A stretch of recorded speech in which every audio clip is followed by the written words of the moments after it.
These are the real political thinkers that have been, leading us for the last 40 years. It's absurd.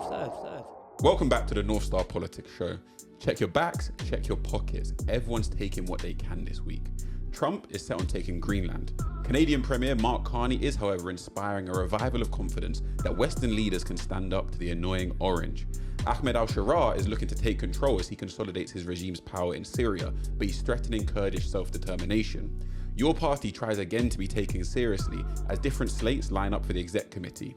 Graduates are being taken to the cleaners. The Plan 2 student loan system is in the headlines as people realise it's just a tax on people for not having rich parents. We then finally chat about the degenerate online right wing.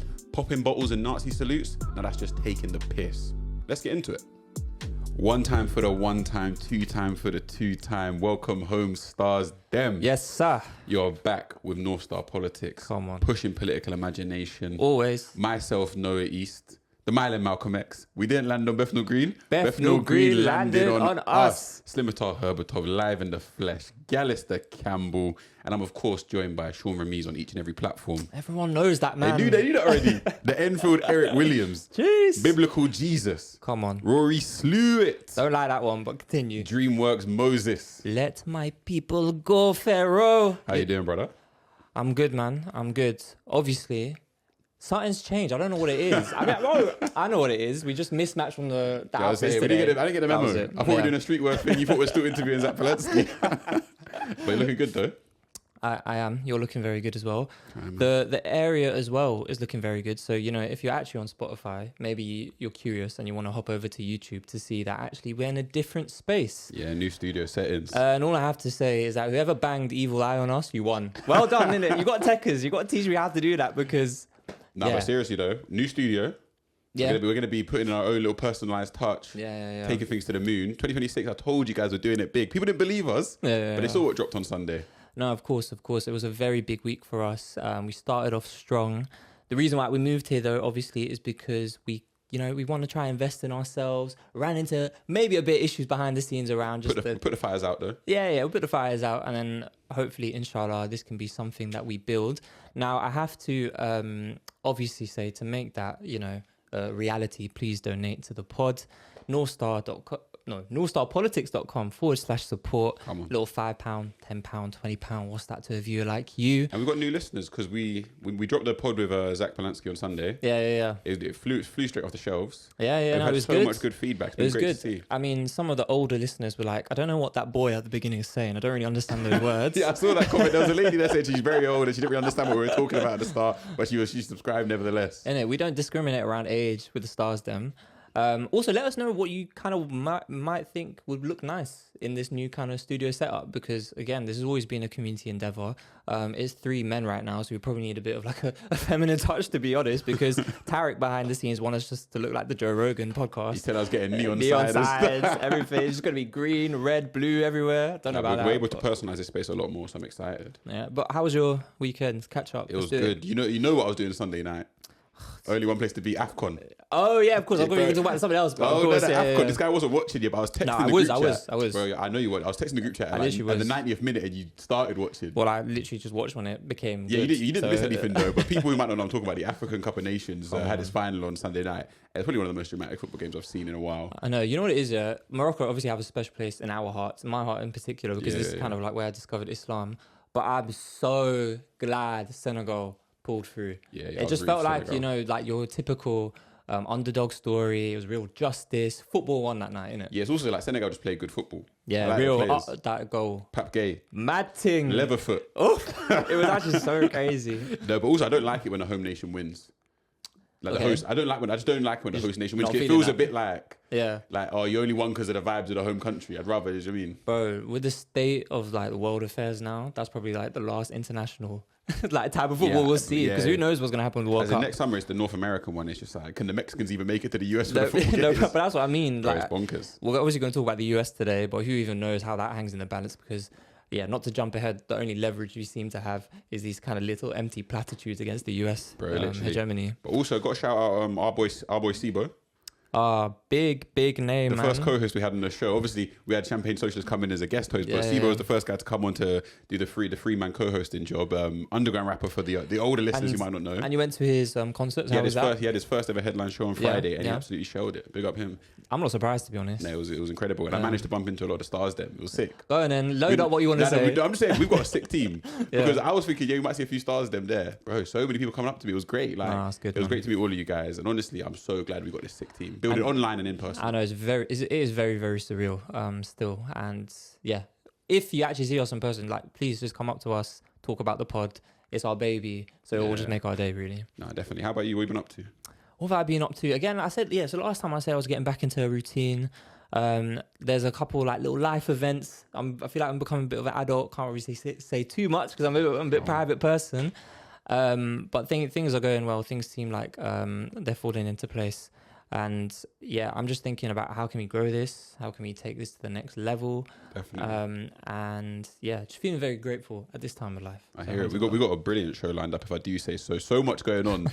Like, I actually spent the day sitting through some Davos speeches, so I got a lot to talk about. I know. Well, I was working, but obviously I had in my earpod, just thinking, damn, is that really what he said? But no, for the people who are actually new listeners, the way we structure the show, first of all, we get into a little bit intro, catch up, the state of play. The state of play is we talk about the big headline issues. Yes, sir. After the state of play, we get to the back roads. For those of us that aren't from London, you have the main roads, you got the high street, but then you go to the back roads, you find like the slightly off-piece topics. Don't worry, you got me to take you down the back roads. Yeah, sure, we'll take you down the back roads today. And then sometimes we do an echo chamber, which is like where we talk about just a little thoughts from our mind that we just want to throw out there, because we're not just reactive. We're also producing a little bit of knowledge. Yeah. And every now and then you'll see a let me land. Which is very controversial. Yeah, let me, you know what it is? Ruffle some feathers. We've stayed away from the let me lands recently because the last let me lands got me flamed up in the Instagram streets. Yeah, I got flamed up, you got flamed up. Basayo got flames. But now we're cool enough. We'll come back for some more flames. We'll come back for some hot let me lands. Should we get into the state of play? Let's do it, bro. Let's do it. So into the state of play, and of course, the topic on everyone's mind is this US imperial conquest. And last week we came to you with the news about obviously Venezuela and the eyes on Greenland from Trump.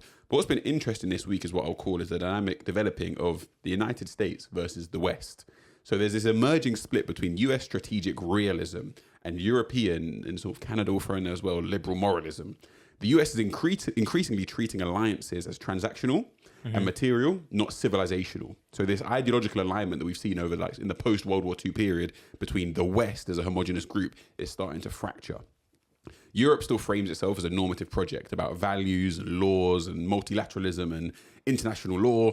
European leaders, including those in the UK, Germany, France, Denmark, Sweden, and the Netherlands, have publicly opposed US President Donald Trump's threats to impose tariffs and pursue control of Greenland. So there's the stuff you've been seeing over the past year of President Trump's premiership, where he's been saying essentially, we want to minimize the trade deficit, so we're going to do punitive trade tariffs on any country that has a trade deficit or a trade surplus on their end with the United States. And then recently, he started to pursue Greenland becoming part of the United States as part of a strategic monopolization of North America. Brussels has an anti-coercion instrument that can impose up to $93 billion in tariffs in retaliation against US economic pressure. So there's like sort of a backup plan that the EU has had in place in case the United States ever becomes a threat. Obviously, on the UK's side, having left the EU, we don't have that same level of like solidarity or coordinated retaliation. Europe's willingness to actually use these sort of economic tools is somewhat doubtful. European economies are deeply intertwined with America, and escalation could backfire. So proportionally, it's quite sort of plain to see that European economies are proportionally more dependent on the US than vice versa, especially given the US is far greater oil producer than Europe, especially with that dependence on Russia that's been siphoned off with the Ukraine invasion. This has sort of come to a fever pitch at the right time of year, because you've probably seen in the headlines this Davos. So what is Davos? Davos is a town in the Swiss Alps where they host the World Economic Forum. It refers to the annual meeting of this World Economic Forum, and it's not a decision-making body, but it really is sort of a meet and greet and speak sort of hosting event where narratives for the year are defined on growth, climate, AI, all these sorts of things. And the Prime Minister of Canada, rather, has come out swinging. Mark Carney. Real bad boy in this thing. Oh So my gosh. Some people might know Carney because he used to be the governor of the Bank of England. I know. We were reading his stuff in university. Yeah. Like crazy LinkedIn. Like you've Goldman Sachs, governor of the Bank of England, chief financier in Canada, now the prime minister of Canada. His mum must be proud. Imagine he had an ethnic mum. Oh my gosh. Do you know what I'm saying? Happiest mum ever. But so weirdly enough, Mark Carney has been at sort of the forefront of Western leaders starting to develop a bit of a spine against this Trump imperialism. Yeah, he's led the charge. Really. Yeah. And he said like compliance will not buy safety. So this is the argument that appeasing this sort of somewhat dictator style conquest from Trump will not buy safety on our part. And what we've seen over the past 20 years is no assurance of this. So the fact that we followed along with the US in Iraq or Afghanistan or Syria has not brought any safety at this point, and further compliance won't. And put it this way, a year before, Trudeau basically followed along the US's charge on tariffs on China, for example. So China being the perennial enemy for the US. And he followed those tariffs to put like 100% tariffs on electric vehicles. Yeah. Carney comes in, he's like, okay, cool. US, you're acting up. Let's drop that to 5%. And in the next year, we're going to get 44,000 EVs coming into Canada. And he's proper cozying up with Xi Jinping, which is mad because when you think about it, they're literally on the same landmass. There's nothing that separates them other than just like and even like a parallel example slightly can be seen in the UK, where during the first Trump premiership, you saw the UK going in hock with the US and rejecting Huawei being the official licenser for 5G in the UK. People living in the UK might know we barely got 5G. I know. Like the infrastructure here is so bad. But in that sort of buying into that idea of China being the enemy, we rejected Huawei as a supplier. And it's also strange because this is like, and we're going to talk about the kind of vassalization of talent and even just our sort of ability to kind of cope in the modern world. But Huawei are literally one of the only companies that can build 5G full stop in the world. Exactly. And we stopped them. I know. But then Carney goes even further and he gets into the place I like, some of that international relations theory. He said, the old order is not coming back. We should not mourn it. Nostalgia is not a strategy. Oof.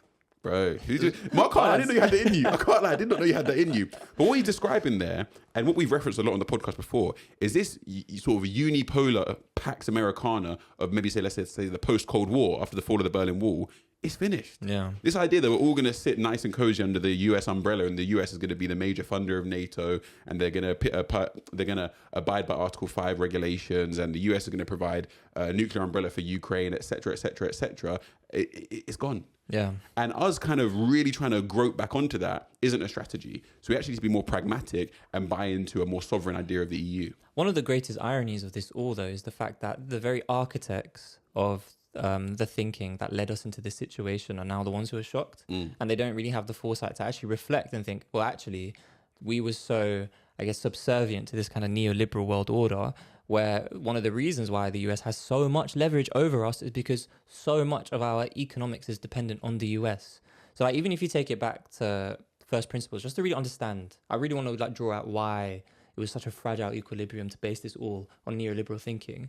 And that's because, look, every political philosophy, you're always thinking, okay, what's the good? Like, how can we get the best for society, right? And neoliberalism defines that as basically the profit motive, economic freedom, right? To whatever sort of definition that may be. And so post-80s, you get the rise of corporations, the financial class, and all this freedom. It means that people are free to do whatever they want, right?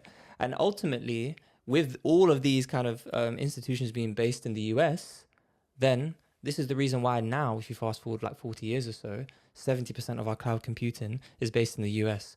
The US can literally just decide to turn off Microsoft and Google just like that.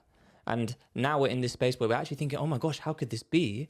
And it's like, these are the real political thinkers that have been, leading us for the last 40 years. It's absurd. And even to stick with that first principles, if we think about like what is at the root of globalization and capitalism, is this fundamental belief that to maximize profit, you should specialize labor. Yeah. And on a global scale, what that then inclines us to do is say, okay, we'll have London as this financial hub. Yeah, and Brussels will be the administrative hub, and maybe Spain will be like a tourist hub. And not to do down Spain, we know you've got Santander and them things. But then we'll have the US as sort of the machinery hub and the weaponry hub, and they will provide like the nuclear umbrella, and we'll provide the financial services. But then what happens is when we get back to the real politic and sort of ideologies become misaligned, we realize, We should have actually looked inwards and been a sovereign total to our people. And where's investment gone? Like, where's investment in our own place? It's one of the reasons, right? Like, this is all interconnected. Like, why is it the case that even when you come to the UK, sixth largest economy in the world, the only place worth living, or the places worth living, so to speak, are your central city hubs, your London, your Birmingham, your Manchester, maybe. Outside of that, though, the underdevelopment is crazy. And in the last 40 years, alongside this kind of, I guess, I don't even know what you want to call it, this illusion of progress, perhaps. GDP chasing. In the West, is that GDP chasing, if you want to call it that? The people who are just kind of laughing at this now are China, because they're the ones who actually looked inward. They're the ones who decided, you know what, we're not going to run these kind of crazy deficits just for the sake of this world order. We're going to invest in our own country. And so now they're the only ones who actually have a hedge against what's going on, and so are basically cast as the perennial enemy anyways. Precisely. It's also worth reminding ourselves that when we think about this, like GDP chasing, and for those who maybe haven't come across us using that term before, what we're talking about there is you hear all the time politicians talk about these sort of headline statistics going up, whether it be GDP or employment or this and the third. But we always try and remind ourselves, what are the real impacts for people? So GDP might go up because the stock market's booming. The average person doesn't have that much of a stock portfolio, might see their real terms income or their real terms utility falling.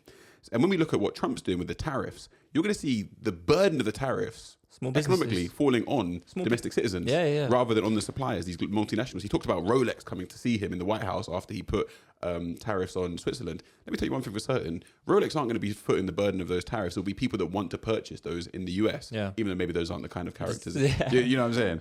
Well, I'm trying to get into watches, so it might be me, who knows? But Trump then touched down in Switzerland today. And honestly, like, it felt like, I don't know, what's the political equivalent of like Champions League final? That's what it felt like to be the AFCON final. That's what it felt like to be today. Because I watched even crazier than AFCON final. Yeah, even crazier. I watched the speech in full, and it was eerie. I got some quotes from our group chat. Yeah, I was sending quotes in real time. So he just straight away he got up there, greetings, friends and enemies, like just straight off the bat. And enemies. Yeah, and enemies. You said some of you don't know which ones you are. He says that the US is seeing growth like no country has ever seen before. That's a quote. Yeah. So he's not even post World War II China. Like no country's ever seen before. Again, going over and over again on sleepy Joe Biden. Europe, I don't recognize it. It's not heading in the right direction. Tell him about the windmills one. Oh, he calls any sort of like forward-thinking climate activism around energy the green new scam. He said all these windmills. He said we're knocking down windmills in the US. Yeah, we're drilling more than we ever have before. He says all the windmills are sold by China. He said, but China has no wind farms. Isn't that funny? They sell the windmills to the stupid people. They sell them to stupid people. Bro, China's very smart. It was great. Yeah, China's so smart. They sell the windmills to the stupid people. He said to them, he reduced drug prices by 2,000%. I mean, no wonder they got a fentanyl problem. I guess, yeah. I mean, taking on. But that's the thing. There's an element underneath it though, right? Where it's actually like, oh, this might sound okay for real working people, because I believe he was talking about calling on like a 10% cap on credit cards. Obviously, that's going to cause a big kind of like stock crash. But at the same time, I mean. Yeah, mashallah, brother, you're banning usury. He also said the thing about he's putting a bill through Congress to stop institutional investors buying up single parent homes. Yeah, so what do you think about? Single family. But what do you think about that? Because I think the same kind of. So I listened to the rest of politics talk about it, right? And they're so confused. They can't pin him down. Like there's no sort of consistency to the logic. How about we try and just basically like I guess define what really is that consistency? So how is it on the one hand, there's this big kind of imperial conquest march, and then on the other hand. Is this sort of actual care for real people? Yes. Yeah, so underlying it a bit. So I've got a little theory. Well, I'll try and explain what Trump's about. But even just to summarize what he really said is he's gone from saying, the US is doing better than it ever has before. At the same time, we're going to stop like institutional investors buying up single family homes. Yeah. At the same time, we're going to increase the value of the housing stock for people that already own homes. At the same time, we're going to be doing more drilling than ever, and the UK should drill in the North Sea. At the same time, sort of the elephant in the room, he literally said, "We need Greenland." Like, we need Greenland. Well, he called it Iceland a lot of times. Yeah, he literally said it's a slab of ice, and then he was getting confused between Iceland. Just for a piece of ice. It was a crazy speech. And I think, and I've sort of been cooking up this theory for a while about how Trump operates, is he just wants to keep all different kinds of plates spinning at once. And that's why he seems to be saying things that are contradictory, because he's throwing enough fuel on each fire. Yeah. So at the same time, he's saying, we're going to stop stock buybacks for defense companies, which you think, oh gosh, like maybe that's going to impact the the S&P 500. Yep. He then also comes back and says, like verbatim, we're going to double the price of the stock market. And do you actually remember what the biggest news story was? Like maybe like 2 weeks before he went into Venezuela, like in the US. Do you remember what that is? Epstein. Yeah. And you haven't heard anything about No it. one's talking about it. Exactly. Yeah. And then actually, like, there was so much evidence, right? I mean, I doubt Trump watches Northstar, but, you know, allegedly, that he was part of these paedophile rings. Of course. And we haven't heard anything about it. Stay noticing. But then even in his speech, he makes a direct address to sort of our champion, Mark Carney, where he literally says, Mark, are you in the room? Like, are you in the room? And he says, Canada lives because of the US. Yeah. Remember that, Mark. The next time you make your statements. Damn. I think it is somewhat spooky, but also I think Trump has, and the best way to describe this is postmodernist. He's a living, breathing such truth. He's a living, truth. breathing epitome of postmodernism in the sense that truth has dissolved in value to the point where he can get away with saying anything, and it has minimal impact now because he's degraded his speech to the point where it's like there's just Trump speaking. But at the same time, we kind of have to give it some level of value because there's the president of the United States speaking. I always like to think back to Malcolm X's quote as well around wolves. And then wolves in sheep's clothing. I think for the last 40 years, what was fashionable was that we were used to like wolves in sheep's clothing, because actually what they wanted to do and wanted to achieve on the kind of international order, so to speak, like I'm talking about like American presidents and people of that kind of neoconservative class, has always been the same in the sense that they want to achieve the same end. Someone like Trump, though, has just come through, accelerated the whole process and said, no, this is exactly what we're going to do and what we're going to be doing. And so it's a question, like, because again, people have been very kind of like being very retrospective in this time to think back, you know, is this really any big radical change, or really is this what the nature of US imperialism always was? And actually now the people who are facing the brunt of that are the European cushion partners who never felt that it could be them, rather than the third world. So I think there's a bit something maybe slightly more insidious, because I get the idea that, you know, maybe the US have been doing this all along, but now there's kind of the mask been removed. And that's the frequent narrative you'll see in a lot of legacy media today. Not legacy media, I think maybe from our side. Yeah, even just political commentary will be like, oh, the mask is removed on US imperialism. But what I think is more worrying is that, okay, there's a reason why US imperialism has always been a thing, but under a different guise, is because the Overton window, the frame of what is normalized and acceptable, was one thing, and they couldn't actually push it in the open space beyond that. And what Trump's doing now is sort of kicking the door down in what is normal and maybe carrying on with what they used to do, but now with sort of more brazenness. But what does that allow for him to now push beyond that? Where does that take us beyond that? And, you know, I don't think it is abnormal for European countries to essentially be used as vassal states, because a lot of Soviet satellite states have this history, even sort of Belarus to this day. And I think similarly, like the US trying to manufacture its own vassal states is just a part of post-Cold War history. But I think now the brazenness to do that more vocally and more verbally suggests, oh, the Overton window is being pushed, and what is normal is being pushed as well. And even just like to define Overton window is kind of like the realm of acceptable or normalized political ideas. I think I'm actually definitely on the same page as you there. I think I always like to kind of tie this into the narrative of progress that we've been seeing in the last 20 years. And actually that, you know, that consistently throughout history, we kind of look at it in a very linear way, and that as we move through history with technological process, new AI, there's new inventions, we're like, you know, sending people to beyond the moon, we're trying to send people into space to live, etc. We think that there's some sort of inherent, improvement in the state of affairs of humanity, generally speaking. But ultimately, this really is, and again, coming back to kind of the Overton window point, this really is that unmasking, tied in with the Overton window to show that actually that really was just a mere illusion. That really the reality is that yes, we've progressed and we've been able to build more due to our accumulated wisdom over history, but actually human nature hasn't really changed. And then Trump is just reflecting the human nature of mass kind of warlords and empires in the past just now. And I think it's to some extent kind of good that bubble's been popped. Yeah, and even just to seal that off, like in the spirit of, you know, human nature has persisted throughout these sort of perceived progressions, is I think what they should remind British citizens of, if we take it back to like what is sort of the effective approach now in light of this, is we need to develop a country that is as best as possible defended and protected from arbitrary interference, Definitely. or arbitrary control, Definitely. which is kind of like the fundamental social contract theory within like the liberal mindset. But it's been forgotten along the way of this development into neoliberalism and globalism, and the UN's going to protect us and NATO's going to protect us. No.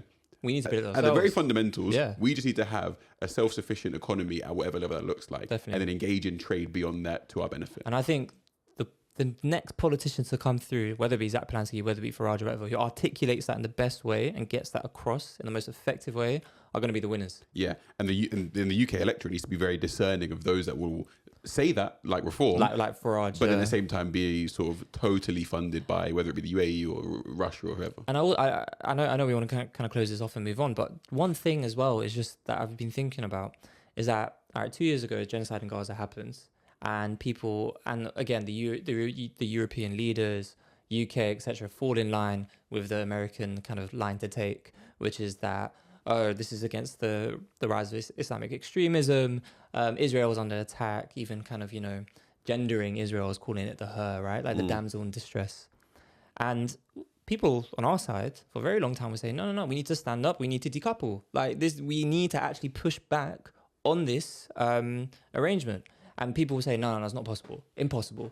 We can never think of a world in which Europe or the UK actually push back or decouple. Look what's happening now just because it's happening to us. So it was possible this whole time. Again, people just need to be a bit self-aware. And even when we bring back to that Overton window argument, that's a perfect example of how the Overton window was pushed and maybe allowed it to be more permissible for Trump to get on with these sorts of things. Like, let me just see if like the EU or the European nations will come along with me in supporting this clear genocide. Oh, they will. And maybe I'll push a bit further. Maybe I'll take one of their, maybe take some of their land. That's what I'm saying, because again, and it kind of just even vexes me, because these are people who are left wing who are saying this. These For people our older on our listeners, side. that means sort of like angers him. Vex is an old school English term. Vexate is an old school English term. Okay, well done. There we go. Come on now.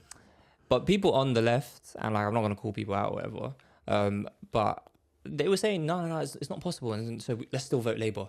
Do you know what I mean? Right, Like I remember back them in the day. people. Do you remember those days? I remember them people. Yeah. I got a list of names. But no, speaking of that, we're going to come to a little bit of a problem which wasn't necessarily put in place by the current Labour government. Okay. But me and Sean graduated a few years ago. From where? Oxford University. Oh, is it? I don't think they know. Yeah, that. but they don't discriminate depending on what uni you went to, because they're just taking bread out of your pocket day by day. And so there's been something that, thank goodness, at long last has like hit the headlines in the UK, which is basically the Plan 2 student loan system put in place by Nick Clegg and the coalition government, those great guys, for individuals unlucky enough to embark upon a university degree between 2012 and 2023. Before 2012, graduates' interest rates were set at the Bank of England base rate plus 1% or the retail price index rate of inflation, whichever was lower. That suddenly shot up to RPI plus 3%, charged from the moment the loan was taken out. So as soon as you start uni, like you're in first year, you're just trying to get through some intro to microeconomics, and you're already paying interest on that loan. So before the student even set foot on campus. A bizarre additional quirk meant the interest rate after graduation varied by salary, with higher earners subject to a higher rate. So the more a graduate earned, the faster their debt would grow. Mm-hmm. It brings me back to the Gary Stevenson's fundamentals. You should be taxing wealth, not work. But here's a tax on like the more work you do, the higher salary you earn, the more interest you'll be paying. Yep. This has now come to sort of ahead where you see people online talking about, I took out £45,000 of student loans in 2013.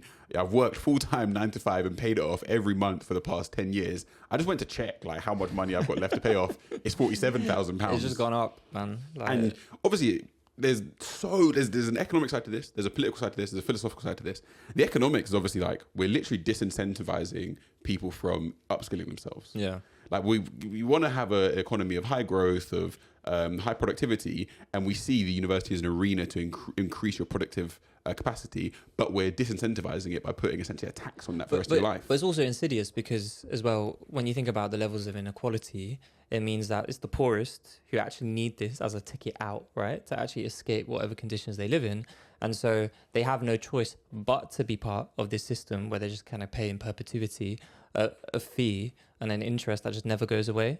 And it's those particular people who need this for their own lives, and yet they're the ones who kind of like put into this system and pay the most, whereas the rich, bro, like, do you know how many parents just obviously we brush shoulders with these lot. Yeah. And then they're just, I'm just talking about my student loan. I'm saying how I made silly decisions. I bought Canada Goose with no arms with my student loan one time, yeah. Bro, GB News are going to clip that up. Yeah. And then all of a sudden, like, they're just like, oh, student loan.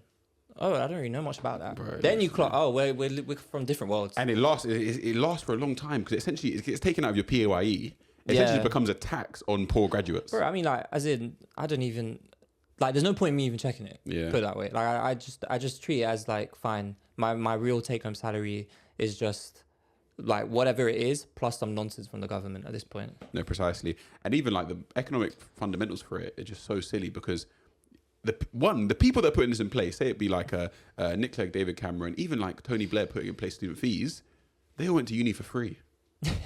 They went to uni for free and reaped the benefits of it, and it's now us having to pay extra for something that is actually going to contribute to British society. But that's why I call it insidious, because the money, we always say this to people, and stars them, the money exists, the money is there, the money is in Canary Wharf, right? But instead, they're coming just to your families, to your homes, to your council estates. And again, it comes back to this GDP chasing, numbers chasing, because the value is also created. We speak about these things, so externalities, like students listening who may be doing their intro to micro, externalities, things that can't be endogenized within a market system. They can't be metricized within a market system. All right, you got to break it down a bit more than the endogenized. It's not priced in to the it's transaction. it's not priced in. So it's hard really for us to get a number on the value created by a student going to university. They get a salary, they pay tax, whatever, but what's the real number created? Because maybe they're educating their child with their greater intelligence, and how is that factored in? How do you value just literally creating someone who has a good education to go out and be a good person in the world? You know what I mean? To actually have the values that actually make your surrounding area better. Exactly. And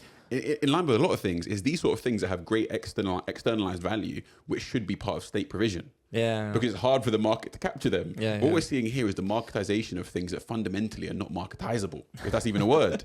And you end up getting these problems where it's a Northstar word. It's a Northstar word. Yeah. You end up getting these problems where you end up just basically getting taxed for being a working class graduate. Welcome just to the dunya, as they say. The UK, reverse Robin Hood all the time. Just straight reverse Robin Hood. I'm going to bring up something that we might not have heard about in a while. Old school name. I just saw it on the list. Your party. I can't be asked. Just skip the story. Skip the story at this point. No, but you know what it is, we can't give up. We actually can't give up on your party. Like, because, I was just looking at the stats, like 700,000 people, over 700,000 people signing up to support your party in the summer of last year. And that one of them was me and you. I know, there was such a moment there. But, bro, I know we're fatigued. I know we've got your party trauma. Tell me what's happening. So the Your Party membership voted in favour of a collective leadership model at the founding conference in November. The CEC, which is the Central Executive Committee, will elect 24 seats, 18 for ordinary members, 2 for each of 9 English regions, at least one of which must be a woman, and Scotland and Wales get 1 seat each. 4 seats will also be elected for public office holders, such as MPs, mayors, or councillors. So what's going on right now is, at the members' conference in November in Liverpool, they basically worked out how we're going to organise this thing, and now they're trying to work out who's going to be on that organisational panel. Okay. So they're putting forward slates, so like basically portfolio teams who want to take charge of your party as sort of the leaders of the CEC. So the co-founder Zara Sultana revealed her grassroots left slate last week, and Jeremy Corbyn confirmed yesterday he will stand in your party's upcoming election as part of a slate of candidates called The Many. Also, some of the independent candidate alliance or the independent political alliance are on there. Okay. The former Labour Party leader backed their calls for your party to not be a fringe party scrapping at the margins, but a mass left party, reflecting a broad social alliance. So sort of intimating those tensions there between Zara Sultana's vision of it being more of like a strictly socialist. And materially interested party, and Jeremy Corbyn pushing for this broad alliance, incorporating different interests. That's sort of like broad church. A broad church sort of thing. Okay. I am... I was going to think about this today because obviously when I was looking back with nostalgia on like the summer of your party last summer, it seemed like it could go quite far. Also, just to give the viewers some context, like the way Northstar kind of came about is that our sort of comeuppance was actually with the Corbyn team a bit. Like we actually helped with a lot of their comms and stuff behind the scenes, so we have some sort of background knowledge of just before it was even launched. They wanted us to get involved. But carry on. But what I would say is, I think anyone who's serious about your party should be looking to like promote as heavily young talent. Oh, of course. And now more than ever, it's incredibly important because as soon as possible, they need to get Zara and Jeremy out of the limelight.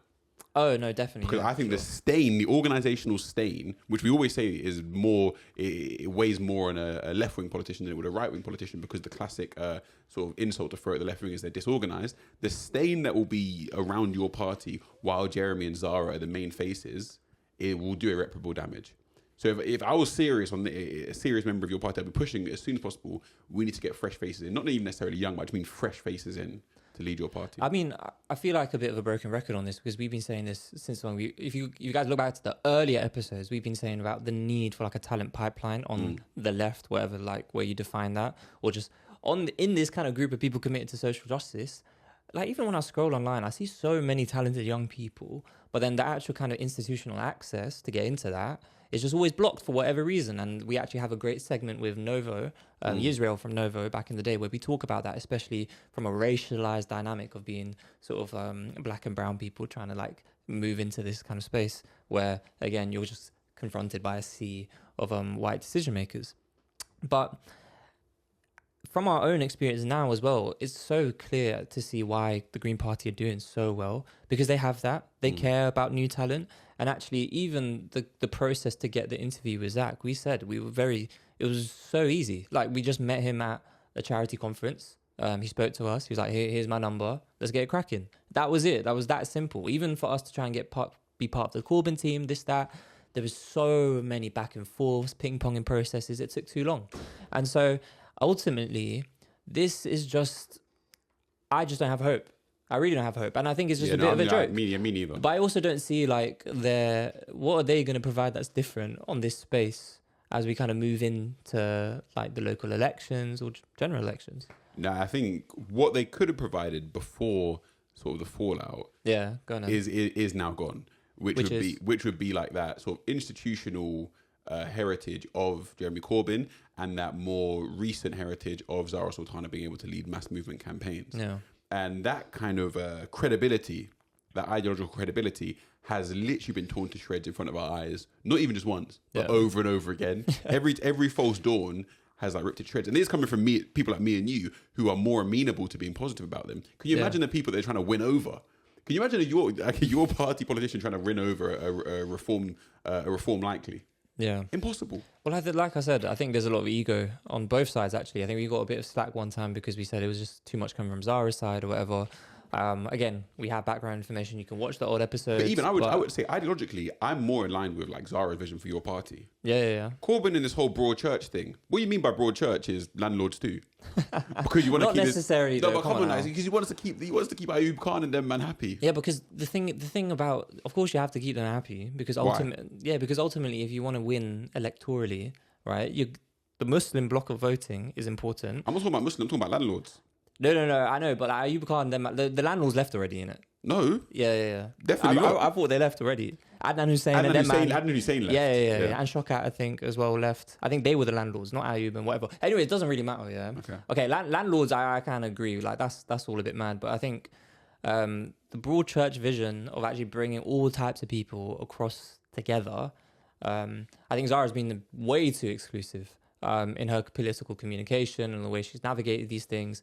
Ultimately, look, people are different, right? And what we need to be focusing on is that overlap on the Venn diagram versus just the differences. Because ultimately, what we're trying to do is get our foot in the door. And even what I said earlier, about the politicians who will win are the people who will step up to that challenge and articulate that kind of rebuilding political sovereignty in Britain.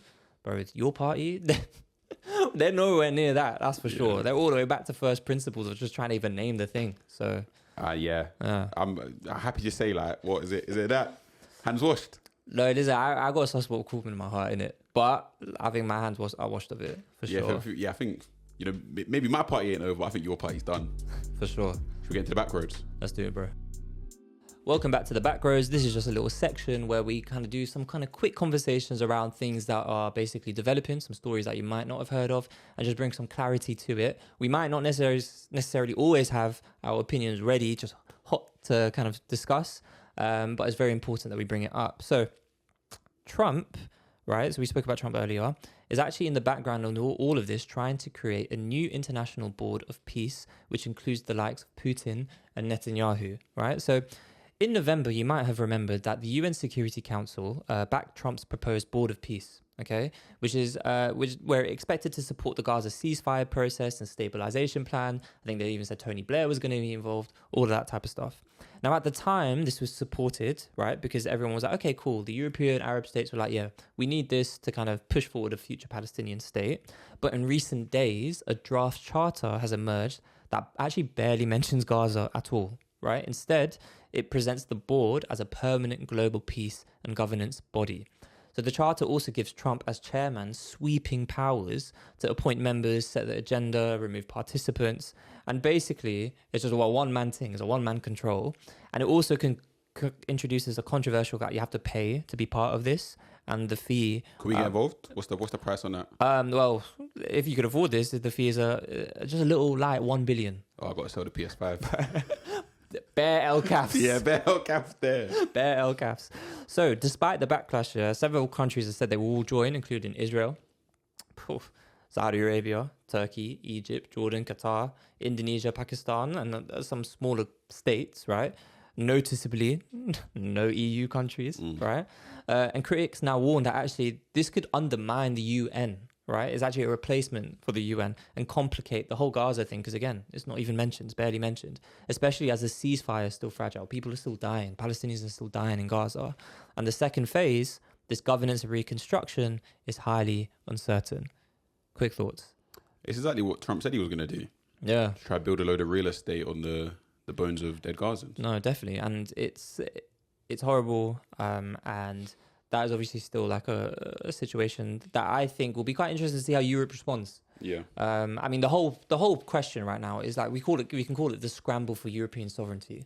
That's the era we see ourselves in, and this is part of it. Because again, if they undermine the UN, they undermine the UN. And I think it's important for people in the UK because oftentimes it can seem quite detached from our lived experience. But to remember, like the current government in power, helped spy missions from, I think it was RAF Akrotiri in Cyprus to go over the Gaza Strip to help IDF forces in what they thought was a justified war or military excursion. We were crying. We were literally, you were out protesting from day one. Yeah, of course. On October 8th, aware of what I was there. Of what Israel was going to do, and we were calling it out. And yeah, there's vindication for us, but don't let that sort of fire that you felt in your bellies in repulsion to what Israel, the United States, the UK, and other states have done deaden at all. And keep this in your mind: the fact that they are now trying to piece up Gaza in a pay-to-play fashion in sort of the most gruesome monopoly game we've ever seen. Yeah, precisely. And moving on, there's also another story around Syria, which I think people might not have heard of it. And I think something that we want to do in Northstar is kind of move away from just covering the stories, which is very simple to follow along. Like there's a good guy, there's a bad guy, and this is what's happening. Rather, there's a lot of complex things that we should be aware of because they're all very interconnected. So since Bashar al-Assad, the dictator of Syria, fell in December 2024, that's crazy, 2024, mad. Time flies. Syria's new president, Ahmed al-Sharaa, who you might have seen bodying up with Trump. Trump has a bit of a crush on this guy, has been trying to basically reunify the country under one central state. But the biggest obstacle to all of this has been the Kurdish-led SDF in the northeast. So who are the SDF? Well, the SDF are a US-backed Kurdish-led force that actually helped to defeat ISIS and ran a self-governing region in northeast Syria. But Turkey views them as linked to the PKK, which they define as a terrorist organization, and wants them dismantled. So in 2025, Syria and the SDF held talks about merging into the Syrian army, but the Kurds wanted decentralization and local autonomy, while Damascus wanted full integration under state control, right? So these are the tensions that were at play. But recently, the balance shifted the force. So Syrian government troops retook key eastern cities like Raqqa. That's where like ISIS used to be based out of. I'm going to butcher this pronunciation, Deir ez-Zor, cutting the SDF's leverage and pushing them toward integration on Damascus's terms. I also think Shamima Begum somewhere in that area as well right now. We didn't land on Bethnal Green. Bethnal Green landed on us, but she's the original Bethnal Green warrior. Al-Sharaa has mixed pressures with incentives, right? So recognizing Kurdish rights is obviously very important for like people's self-determination because again, like, and I don't even really have the XP to talk on this, but like the Kurds, they've been going through a lot in the last few years and throughout history. But many Kurds see it as tactical because it came alongside major military advances. So there's a sort of willingness to recognize, but then also taking away their land. So the biggest then international shift is actually the US. So Washington is now signaling support for Damascus over the SDF, right? Even though they used to back the SDF, arguing that the original anti-ISIS purpose of the partnership is gone. So right now, the Kurds fear that they're actually cornered into losing autonomy.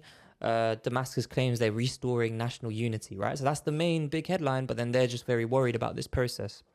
And the risk, right, the big risk is that this transition sparks a new conflict, instability, and an ISIS security gap. So I was actually walking on my lunch, actually just yesterday, and I get a chicken wrap every single day. Normally on the phone with me when you get this. Yeah. And the guy who actually makes the chicken wrap is a Kurdish place. And he's the most bubbly, he's a bubbly guy. He's such a lovely, charismatic person. And literally, it looks like as he was making this wrap, there was tears in his eyes. Tears in his eyes. And I said, "Oh, what's up? You good?" And then he told me about bro, my people, I'm Kurdish and my people are dying. Simple as that.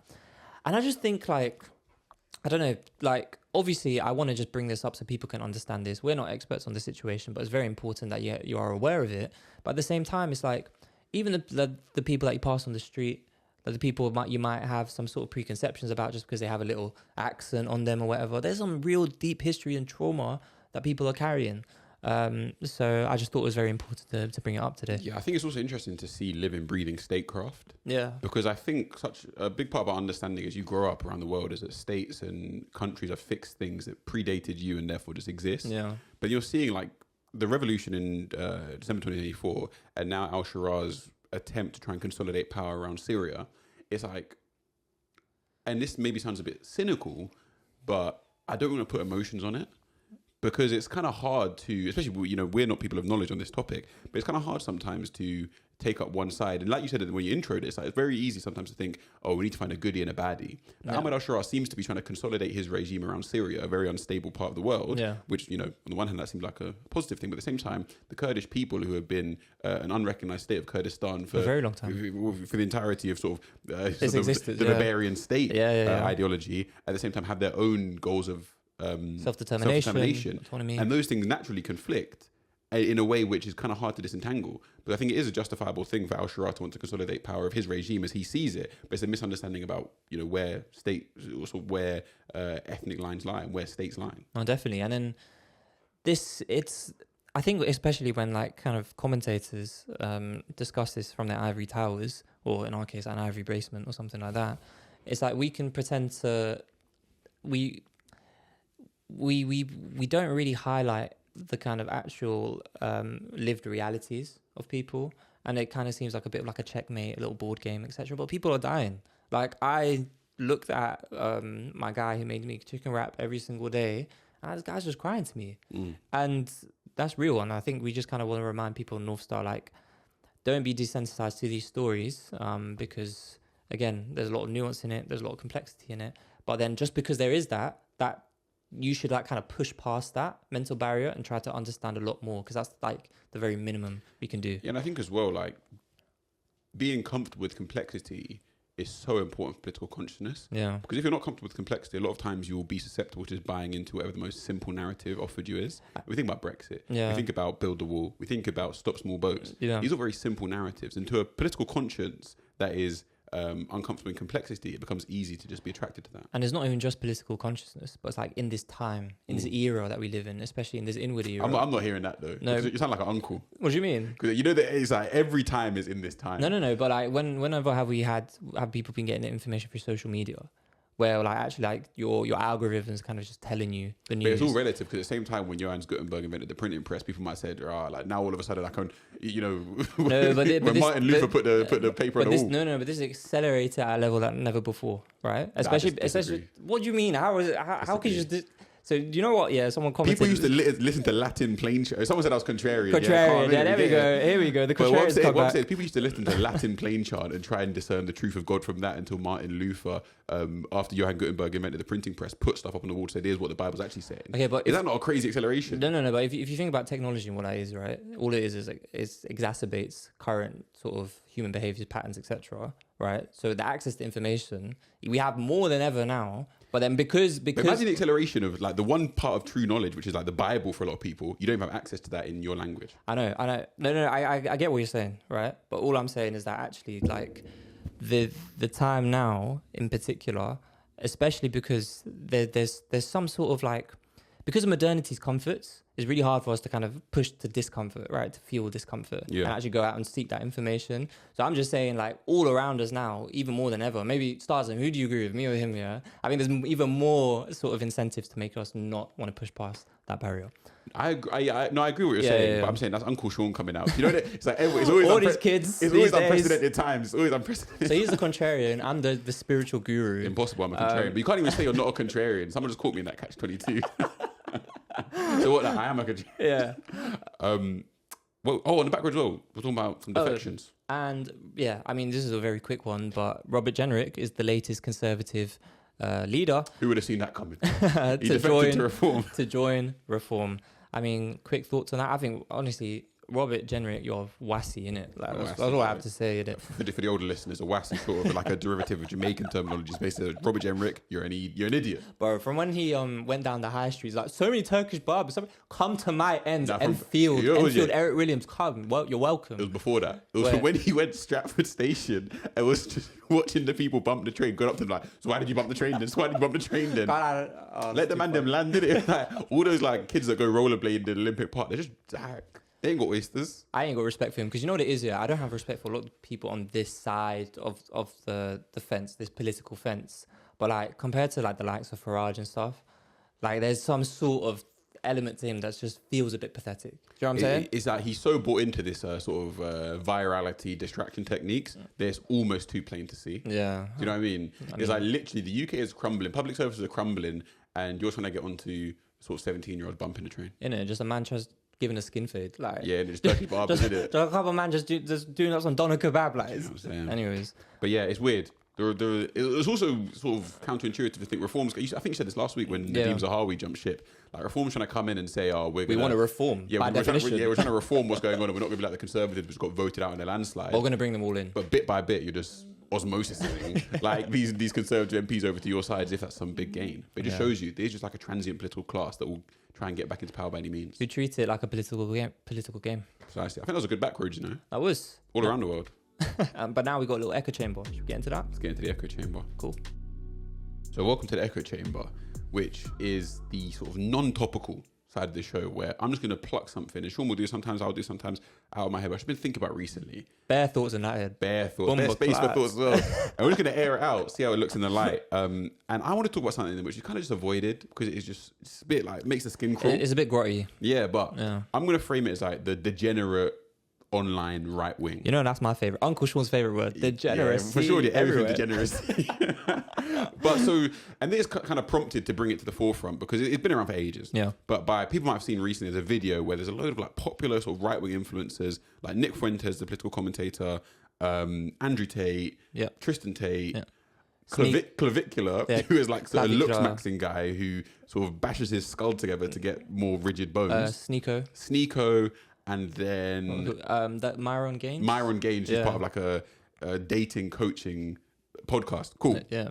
And they were filmed on a big night out with the boys in Miami, singing along to the Kanye West song "Heil Hitler," and they do it throwing up Nazi salutes, and it's just bonkers stuff. And it went super viral, but it might seem trivial to talk about, but I think it's important to start to unpack it because like, what the hell is going on here? And I've got a couple of theories because these people have such massive followings online and really impact like public consciousness to the point where recently there's been loads of praise for the miniseries Adolescence that came out last year, and a big like motivation for that was teachers talking about how like the Andrew Tate misogyny was permeating into like classroom talk down to the age of like 8 years old. Yeah, we had KSI. These lot have Andrew Tate. It's crazy. It's great degeneracy.